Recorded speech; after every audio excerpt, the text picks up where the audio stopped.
All right. Hi, TC in the Hello, hello. house. Oh, it is such an honor to have you and interview you and to have you on our platform. It is just going to be amazing to hear what you're currently journeying. Yeah. And yeah. Obviously. Yeah, glad to be here. So excited. Good to be here with you lovely ladies. So good. Oh, good.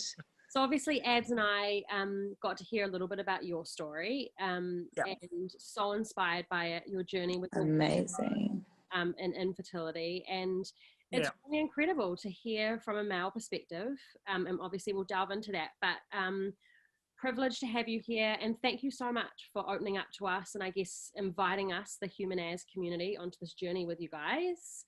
So yeah, I guess to give everyone a little bit of context, why don't you kind of give us a little bit of a snapshot of the last couple of years for you guys?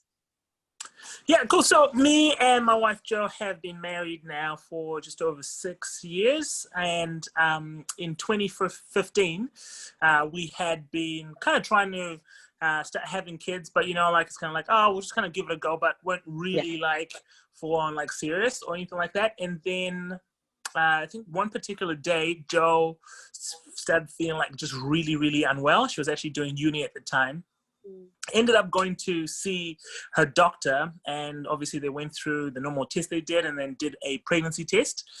They quickly found out that she was pregnant, but because of the pain and kind of the bleeding and stuff that was taking place, they figured that it would probably be a miscarriage. And so like I remember getting the call from Jo. She's telling me in one moment that that they said she's pregnant, but at the same time they're saying it's potentially a miscarriage. But because she was in so much pain, so much so that like they were going, okay, cool, there could be some further complications. She had to be rushed off to Auckland Hospital, which is where I ended up meeting her there. Wow. The doctors did the test that they were doing, and like they kind of looked calm on the surface, but like you could just kind of tell something else was going on. Turns out that Jo had what they call an ectopic pregnancy, but the concerning thing is that it had burst, and generally when that happens, like it's pretty dangerous, and was a massive risk of her bleeding out. So they rushed her off to the theater to do emergency life-saving surgery in that moment, which was kind of like a bit scary. So it took like about 4 hours and stuff, and I'm just kind of sitting in this room kind of nervously waiting, but that was kind of like the first like, oh, okay, cool, this is potentially not how we expected it to go, because the surgery actually they took out her left fallopian tube, which doesn't make it impossible to have kids, but just makes it a little bit harder. And so I guess our journey in terms of like just fertility and having kids didn't start off at the like kind of best sort of foot, and so then in 2016 we then found out again that Jo was pregnant. This time we went to the hospital, to the doctor, like really early on, because I guess when you've kind of experienced something like that, you want to kind of make sure you're like on top of it and kind of know what's kind of going on. They did the blood test and everything, and the thing that we're looking for is what the HCG hormone, that it would kind of multiply within the next few hours and days and stuff. But for that particular pregnancy, that HCG hormone didn't continue to like go up, and so they classified that one as another miscarriage. And so like at this stage, it's kind of like, oh man, this isn't as straightforward, as sometimes I make the joke that teenagers sometimes make it seem, and so it's like, okay, cool, God, like what's going on in this space? But we continued on the journey in faith and trying to believe for kids. And then in 2018 we found out that Jo was pregnant again. And I guess at this stage, you're kind of going, all right, cool, we've kind of done this drill. We know, like how it goes. So in the first little season, we're not going to get our hopes up too high, which is kind of a weird thing, because it's like, I want to have faith, but at the same time, I want to protect myself. Anyway, we went and did all the tests and stuff. And this time it turned out that the HCG hormone was actually tripling, was doing what it's supposed to do.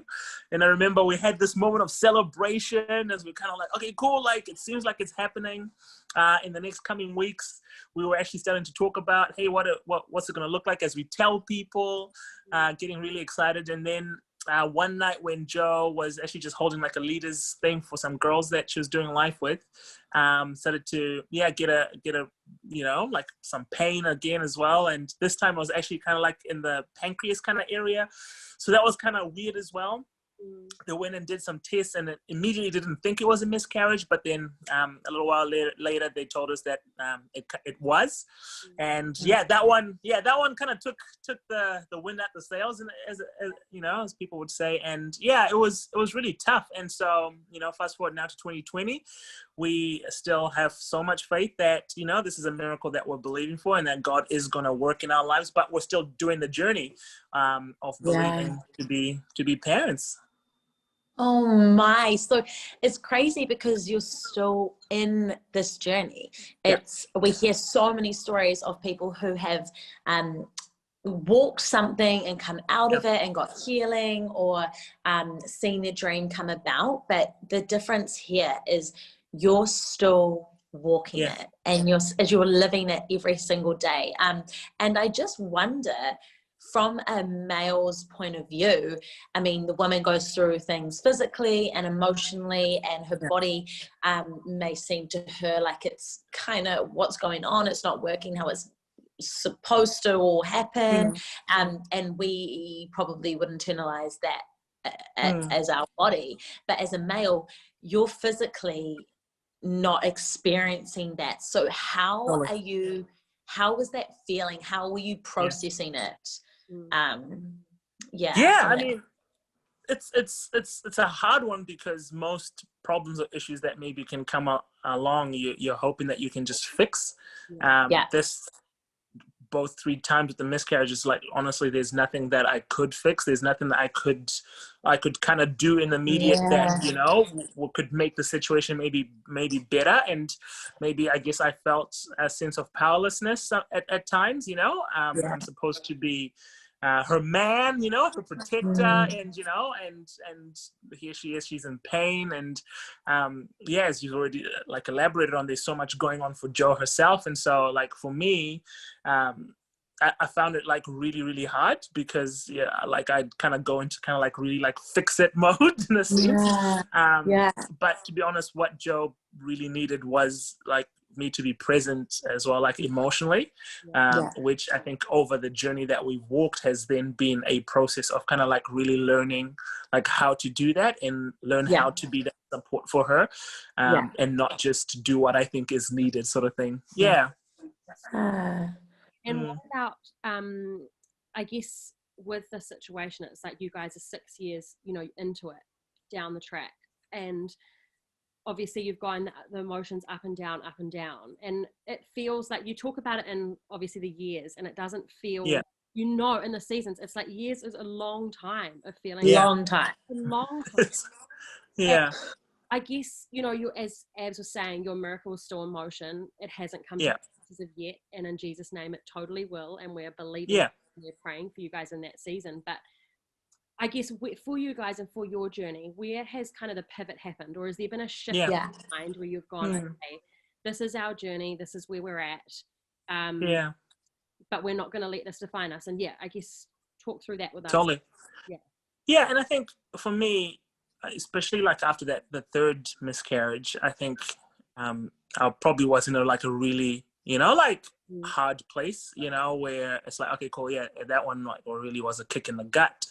And so I needed to actually really ask some big questions, and probably ask myself a really confronting question, which potentially is quite scary, because like my faith is a big part of who I am, and trusting in Jesus. But I actually went and I was like, okay, cool, God, if you never did anything for me from this point on, like, and even asking the question, like, God, if we were never able to be parents for the rest, of our lives, like such a hard thing to even contemplate. But I needed to ask myself that question. It's like, okay, cool, would I still trust you, God?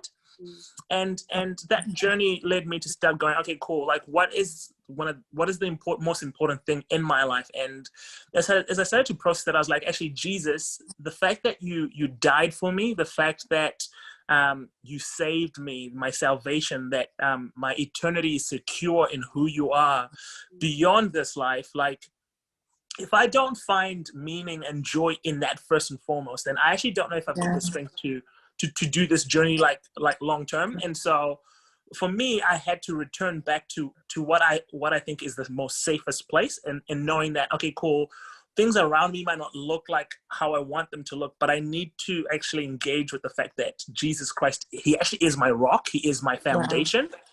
Because I think for a lot of people, when tough times come and things like this come around you, like, I think we're all looking for some level of safety.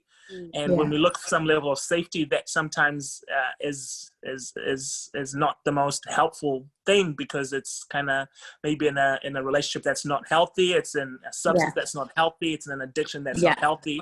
And so, like, for me, I needed to go, okay, cool, I can't, that's not going to sustain me.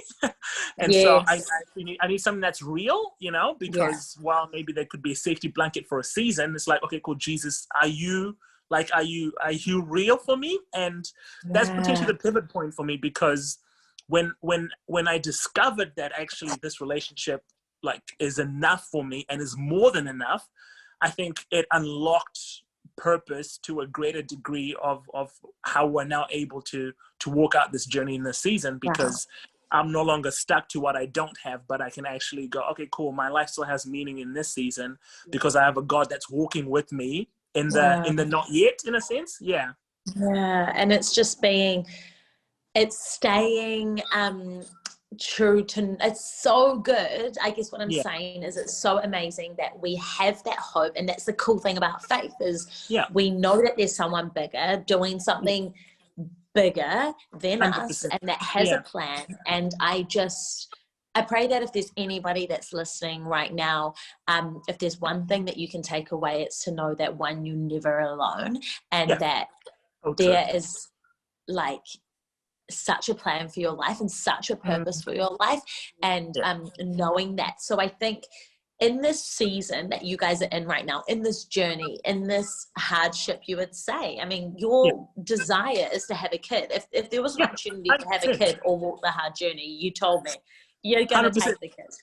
Take the kids straight away. So it's like, how do you, what have you done to know that your purpose is still there and amongst this? In terms of this journey.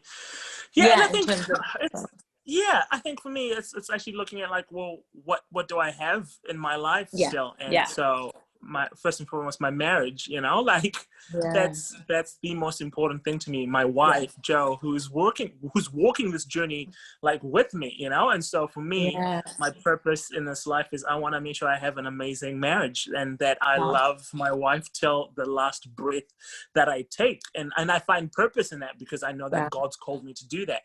Currently, me and my wife are youth pastors, and so for me, it's been going, okay, cool, these are the young people in this, you know, season that I've been entrusted with. And so while I might be longing for this thing that's so dear to my heart, but I can still invest in them, I can still speak life into them, and I know that God's done so much, you know, in the young people that we've been able to speak into. So there are destinies that are different because of who we are. And so it's taken me actually like seeing that as well. But also it's in terms of our story, one of the biggest things, even in sharing it in this season, has been about letting people know that you can actually have joy in the midst of journeying through some hard stuff. And not just that, like, you know, cheesy Christian, you know, like you know, like God is good, and he is, but you know, sometimes when people say it, it's just like, hey, look, come on now, like, doesn't feel like genuine, but like there's a genuine joy you can have when you actually choose to process the hard things, you know, where they belong, but also choose to look at life with a lens that actually there's a God who's working in the midst of it. So purpose for us has meant that we've had to look at what's in our hands, what's still in our heart, and the God that is present and that is using us. Yeah. Because we were saying before AM, it's so important to laugh when you want to laugh, and be happy when you feel happy, because sometimes when we're in a space where around us is not fab, totally. when we feel that joy, we laugh and then we shut down because we're like, oh, I shouldn't really be happy, I should be sad because this is what I'm going through. But actually it's important to enjoy the little moments, you know. I mean, like, for me and Joe, it's so funny that you say that. After the ectopic pregnancy, we were home and she was recovering, and I remember we were sitting on the couch and we were watching YouTube. I think we probably had some worship playing in the background, but it was such a beautiful moment because, I don't know, one of us probably said something funny or silly. That's kind of our relationship. And it was this weird thing where it's like, okay, cool, we're dealing with this really heavy situation, but like, there are some core things to who we are in terms of why we fell in love, how we got together, that we actually just enjoy each other's company. And I remember like Joe starting to laugh, but like it was this weird thing where she still had kind of the stitches and the pain. So like she couldn't like laugh out loud because it was a little bit sore, but you know, she was trying to hold it back. And I think we kind of found ourselves in this point where it was a sign of a God who was with us. And it's like, no, actually, you know what? Like, it's hard, but doesn't mean that we can't find like God's joy in it, you know, that we're not, you know, going like, oh, this is just like, we're just going to like put our heads down, but actually, okay, cool, God, like when it's time to have hard conversations, we'll have hard conversations, but man, I want to laugh, man. And if it means you get a little bit of pain in the sky, it's like, you know what, it was worth it. So good. It's so important. I think it's, you know, listening to you now is just, it's so inspiring to hear you guiding us in on this journey and bringing us all in, you know, when you're still kind of going through it. And you know, it's quite a big topic. Infertility, miscarriage is massive, and a lot of people deal with it more than we realize, and it's a hard conversation to have. And I think you know, we do shy away from it, and I guess out of shame or whatever anyone's individual situation is. Totally. Whether it's a cultural thing or whatever. So I guess for you, what's that like been for you, that journey of like coming to a point where you guys are like, okay, this is it, and we're gonna run with it, and we're gonna share, and we're gonna totally. And I think you know, before I think we experienced the miscarriages, I'll be honest, I didn't know that, you know, like this world existed, because you know, like you always think best case scenario, I guess, you know, like get married, you know, like be married for a couple of years, you know, then have kids, and you know, it's like, oh, this is how you're gonna plan. It's just going to happen. It's not until, you know, I guess we're in, you know, the hospital and you're talking to the doctors and stuff, where obviously people are trying to reassure you, but you start to hear different stats, and they actually go, man, like this they actually say this is normal, you know, like they use language like that. Hey, this happens a lot, like, you know, and obviously it's in a reassuring stage to say, hey, you're not any different. But I think it made me go, wow, if it does happen quite often, then I think there's a lot of people that are out there that aren't actually talking about it. And I can understand it, because it's a hard topic to talk about. I think it's a hard topic for those that maybe are in community with people that are going through it to even know how to address it. We found a lot that, you know, even with like different doctors and nurses, how they approached it with us kind of sometimes even came across really cold and a bit rash and stuff. And we're like, man, like they just don't really know how to engage with people that are going through something like that. And I think it's because people get awkward, because it's like, man, it's such a you know, such a big thing. Like, I don't know what to say. I don't want to put my foot in my mouth in my mouth, sort of type deal thing. But actually, I think there's room to have just real conversations. And that's what we actually appreciated the most from people, those that were able to be caring and not just kind of come and say the old, oh, you know, like God's going to do a miracle, you know, like, and stuff like that. It's like, well, actually, we didn't ask for that. And you just assumed that we were in this place where we needed that. You didn't even just talk to us, you know, like hear our story and listen. And so I think there is a need, I think, for a lot of people to feel like there could be environments where they could open up. You know, I'm from an African descent, and for us, like having kids, for a woman, like is like where your value lies, so Yeah, I can imagine there'll be other cultures and communities where people would maybe be feeling shame, or feeling like, man, they've let people down. And if anyone's listening, I just want to let you know this, like, shame off you, because ultimately like there's a purpose from God that is greater, and actually like he doesn't put shame on you. There's nothing wrong with you as a person, and we've had to process that as well. And so I would love to see more safer environments, I think, where this conversation could happen and take place. And I think that's why I love this platform. Because I think that's what it's going to create. I think it's going to create a community where people can feel like they can find resources, engage with other people, and have discussions where, we can make people feel heard, which is really cool. Can I just ask you this one question that I just thought of? What do you say when people say to you, "Oh, so when are you guys having kids?" Or that's like that's such a classic question that everybody asks. Like it's like, "Oh, you've been married a year or 2 years. Oh, cool. Where are the kids?" Or "What are you guys gonna have kids?" So that must get frustrating. What's your like? To be honest, we've had to really build some strong skin, but keep our hearts really soft around this. Wow, amazing! Because we are in a church community, and because we've shared our story openly, I think we're more prone to that happening, And so we've had to understand that there are just some people who are awkward, and there's nothing you can do to try and help it, So we probably learned on the fact was like, hey, we're always going to give you the benefit of the doubt.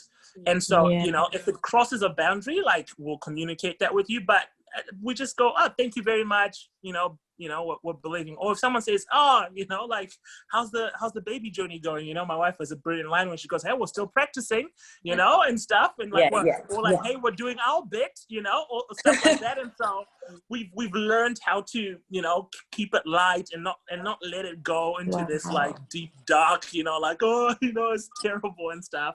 Knowing that for both myself and Joe, we have a place where we can come and talk about it. So we always kind of debrief, "Oh, hey, this person said this to me." But we've also got some amazing church family that have journeyed through with us that are always going to be safe places where we can go and have discussions. Because some days must be real. No matter how big our faith is and how like positive you can be, there's days where it's just like, and there's the reality of like we've had to celebrate with people that weren't married when our journey started that are having kids now. And how do you turn up and give somebody a hug and say congratulations and mean it when you still have to process the fact that the thought did run through your mind and you went, "Oh, God, okay, like awesome, but we're still waiting," and we've had to really go to a place where we've gone, "Okay, cool, God, we're going to celebrate with everybody. Is it going to be hard? Is it going to be tough? Yes, but this is their miracle, and they deserve us to be 100% there." And it doesn't take away anything from us to say congratulations to somebody else while we're still working our journey, And so, there's been moments where I've had to pray for people to have miracles for babies, and I'm praying for. And it's like, how do you do that? But I think it's God's grace that enables us to walk this journey and be able to do stuff like that. Wow. Sorry, this is COVID for you. In my room, sunlight. Yes, bring all the realness. It's so true. Hey, so I guess looking at your story and where you guys are at now, what is one thing you want people to take away from this conversation or your journey today? I think for me, especially as a guy going through this journey, I'd probably say that there's been a lot of work that has actually gone on behind the scenes. So that even 6 years into our marriage, for myself and Joe, we're at a place where I would say we're not where we want to be, but there is a greater level of strength and a greater level of joy. Because let's be honest, something like infertility and miscarriages and stuff can bring a lot of strain in terms of marriages. And so, for those people that are married and are journeying through this, like my encouragement would be like, as a guy is like, don't be afraid to do the hard emotional work. You know, there've been seasons where I've had to go and do, you know, some counseling on a personal level, but there's been seasons where I've had to go, and myself and Joe have had to have counseling together. And, you know, I've sat there and have had to like open up about, you know, stuff within myself that, you know, has been really hard. And, you know, I've had to hear Joe, you know, like really express maybe how my actions make her feel. And I can understand why people can shy away from environments like that, because it can feel really scary. It can feel really confronting, you know, but the truth of it is it's actually a really good place of healing. You know, I like to think where, you know, we go to a doctor because, you know, our body, our physical body is not, you know, like doing too well, and we trust them to help us navigate that. And so I think when our emotions, our mental, you know, like world isn't in the right frame of mind, then it's wise to just seek, you know, like that level, you know, of counseling. And for me, I've accepted that it's not going to be the last time that I need to be in that environment. And that's actually okay, because my commitment is to be strong and healthy and fit forever, you know, in terms of the commitment that I've made to Joe. And so because of that, that's the encouragement I give, is that, man, don't be afraid of the hard stuff. Don't be afraid to process the emotions and feelings, because it's not a one-time journey. It's not I went and I fixed it once and it's all done. And as you said, you never know when it's gonna, you know, kind of pop up when it's like, oh, this is a bad day. So that would be my encouragement. Like, there's hope when you engage with the hard conversations. I think it's that level of vulnerability that you need to have, and to enable to actually take you to another place or give you strength to step into another place. And I think we're taught in society, and especially from maybe men, have this pressure on them to be the provider, to be the stronghold, to be the man, or you're kind of like weak if you showing you talk about your emotions. Totally, or soft or whatever. We have this whole thing around that, and I think it then means people think you're strong and brave if you don't speak about your emotions and you don't get emotional and you don't cry about it. But actually, you're strong and brave because you've chosen to be like, I'm struggling and I need your help. Can you please help me? And there's so much freedom when that comes. So true. And because it's like, for me to actually be the best husband for my wife, as you say, and this is where it like does play with your mind, because traditionally we've probably been taught that the exterior and what we look like and what we present is actually what the image is of a good husband. But actually, for me, I've learned actually, if I can have great emotional stability and security, and I can make sure that my wife feels loved to a depth that, you know, like, you know, is like real, then actually that is of more worth value, I think, long term. And so that's my encouragement. Because like, just one last thing, or one of the last things, you know, there's like a million questions right now. So every day you're waking up and you're still walking this journey, you're still believing, you're still praying. Is there any plans that you're putting in place, or are you just like, let's just keep trying and just trusting that his timing will be his timing? So how are you navigating the future? Definitely. I mean, we obviously, I think after the last miscarriage, had some extra professional help around this. Going to like clinics and tests and stuff like that. And so we're kind of going down that route. And to be honest, for us, as I mentioned, like the last one was pretty, you know, like was pretty real and raw. And so like, I guess we just kind of gave ourselves the room to breathe. Like in the back of my head, like personally for me, I had, you know, because I've recently turned 30 last year and obviously turning 31 now, but I kind of had the, you know, because you always have these dream things. It's like, okay, cool, by now, God, this would have happened. And I kind of just decided for myself, maybe we should just take the pressure off ourselves. Because actually that became a little bit unhealthy, because, well, we needed to make sure it's worked by this stage and by then. But actually, if we're fully trusting that God's in control, then then I think he's okay with us actually being in a healthy place emotionally first, so that we can actually do this journey well. Yeah. More recently, we've been able to be in a place where we've kind of picked up the conversation really and gone, okay, cool. Like, yeah, I think we're in a place where we're really gonna give it another good go. But yeah, it's been us actually communicating where each one of us is at. And yeah, there's been conversations at dinner tables, just the two of us, where there's been tears. Sometimes it's felt like it's not been resolved yet. But the commitment has been that we're just going to keep talking, keep getting on the same page. And ultimately, we do trust God. And so my prayer would be, even in this moment where we're not really like going for it, I know God's still able to do a miracle, because that's just who he is. So there's always hope. There's always like, okay, cool, God, I'm ready for a surprise. You know what I mean? Like, I'm ready for something to just come from left field. But I think there's also a reality that, hey, we're going to steward what we can in terms of what he's entrusted and put in our hands, and use the resources that we have to see what we can do in this space as well. So good. Yeah. So good. So amazing. So in all of this, I feel we need to meet Joe. Yes, indeed. We need to meet Joe. We need to meet Joe. Yeah. I'll make some space. Come. Oh, Joe. Here she is. Oh, I love your face. Oh my goodness. Okay. Yeah. It is good. It's been doing well. You speak with like such an honor of your wife, like such just like a calmness about you, and I think in your vulnerability you lead really well with your wife, and that's so amazing to see, because women need that. As a woman myself, I crave that from my husband, and you're doing a really amazing job. And Joe, you're a queen. You're actually a queen.